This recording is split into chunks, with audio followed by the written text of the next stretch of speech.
I'm Peggy Ann Saltz, the App Promotion Summit in Berlin, and I'm speaking with Thomas Sommer from AppLift. Hello, Thomas. Welcome. Hi there. Thanks for stopping by. So tell me about AppLift. I mean, it was around a couple other times before at the App Promotion Summit, so I could say you're an old timer, or? Yeah, I guess we could say that. Actually, this is the fourth App Promotion Summit, I think. Mm-hmm. Started in London 2 years ago, and I've been to all four, so yeah, it's starting to be some time, absolutely. So to come back to AppLift, so AppLift is a mobile games marketing platform. So we provide user acquisition and user re-engagement services for mobile game publishers. The main purpose is, of course, to provide the most the users with the highest quality that will come back to your game and eventually monetize.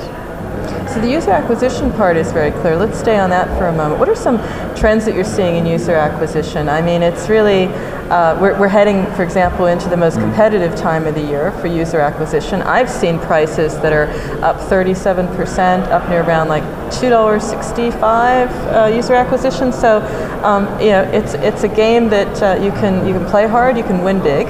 What are some trends you're seeing? Yeah, sure. So yeah, it's becoming much more competitive. It's true. What I always like to say is that there's been like 3 waves of user acquisition.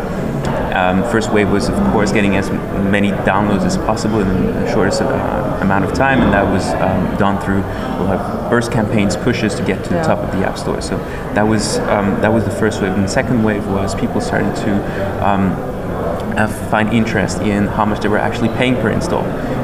While the burst campaigns were usually paid on a flat rate basis, then people started really wanting to pay on a cost per install basis. Then the third wave was, of course, saying, okay, I'm paying that much for an install, but actually how much am I making out of it on average? So that's when the notion of LTV came into life, customer lifetime value. So today, I'd say, what matters for publishers and for advertisers, obviously, is to get an LTV which is on average above their CPI. And I would say now, if we were to extrapolate this, that we're even in the fourth wave where advertisers are willing to not only to have LTV which is above the CPI, but to actually maximize the LTV, the lifetime value, the LTV. And so what are you doing to facilitate that? Because your roadmap has also changed to adapt to that very much, I think. Well, actually, we've been sort of supporting. We've been supporting this vision of not only quantity in top charts, but also quality of the users generated since the beginning. It's kind of been our main focus. And if you see today, there was I think there was a talk earlier would say that 1 year ago 10 of them 10 apps in the top charts were games, and today none of them are games. And the reason for this is that the main utility apps such as Facebook, etc., have unbundled their apps and did a lot of cross promotion in order to get not only the main apps but also the apps that spawned were unbundled from the main app together in the top charts, which makes it much harder today for other publishers to get there. So at AppLift, the way that we look at things is that we have a lifetime value optimization technology. So basically, what the technology will do is we'll look at the quality of all the installs that we get per traffic source. And by quality, I mean we will look at certain events that happen after the install of the game, which we call in-app proxies.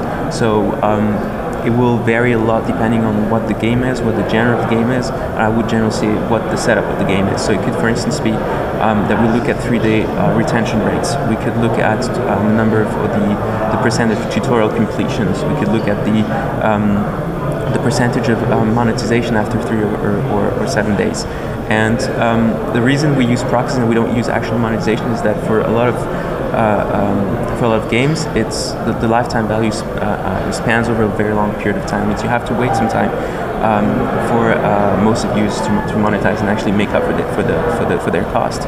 So for this reason, you need to look at these very early proxies in order to assess whether the user actually are actually good. And so we do this per traffic channel, per publisher, per sub-publisher, etc., and look at the quality of the installs.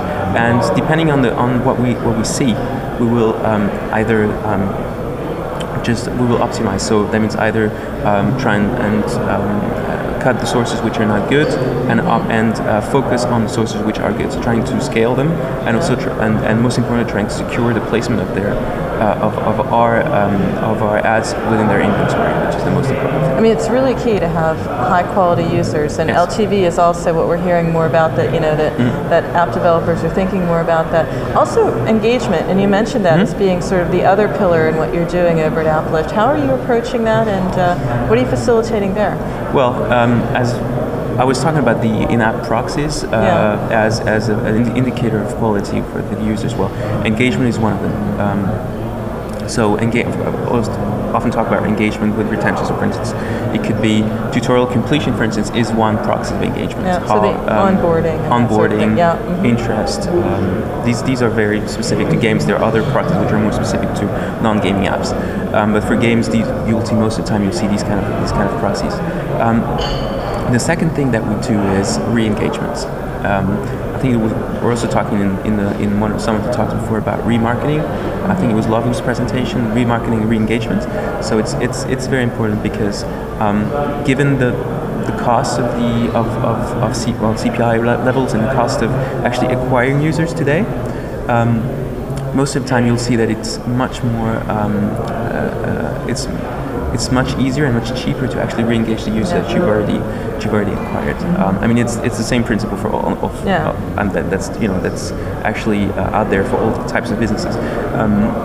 But the way we do it is that we look at all the players that have either churned or not played for some time, and look at what actually happened. Why are they stuck? Could be that why did they churn? Could be that they were stuck at some level. Could be that they found the content not interesting enough at some point, and depending on the type of reason for which the user would actually churn or lost interest in the game, we will run re-engagement campaigns and retargeting campaigns to re-engage the users on the basis of the reason for which they left the app. So it could be that they were stuck at level 8 and for some reason they did not manage to go past because they didn't have the right booster, didn't have the right weapon or whatever.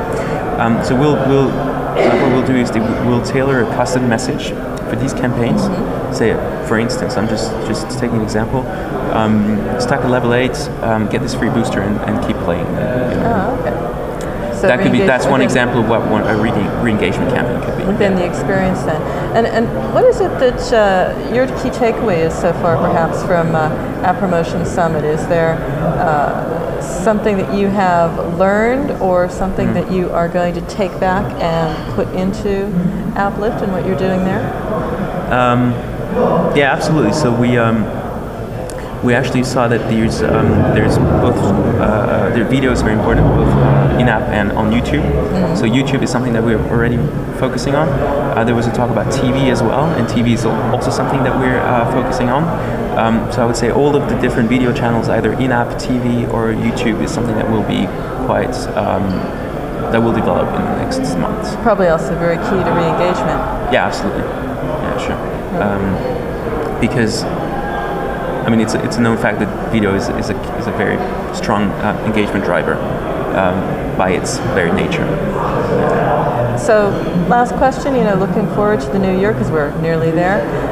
What do you see as the key trend, or maybe even the key headache ahead for not for AppLift, but for the clients you serve?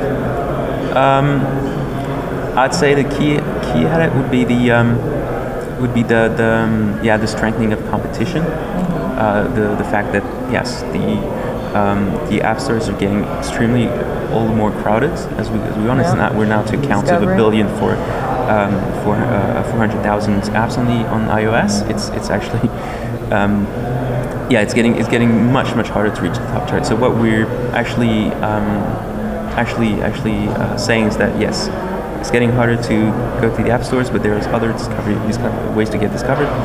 And also you should take a very, very strong focus. You should focus very strongly on the quality of the user that you install, that you get.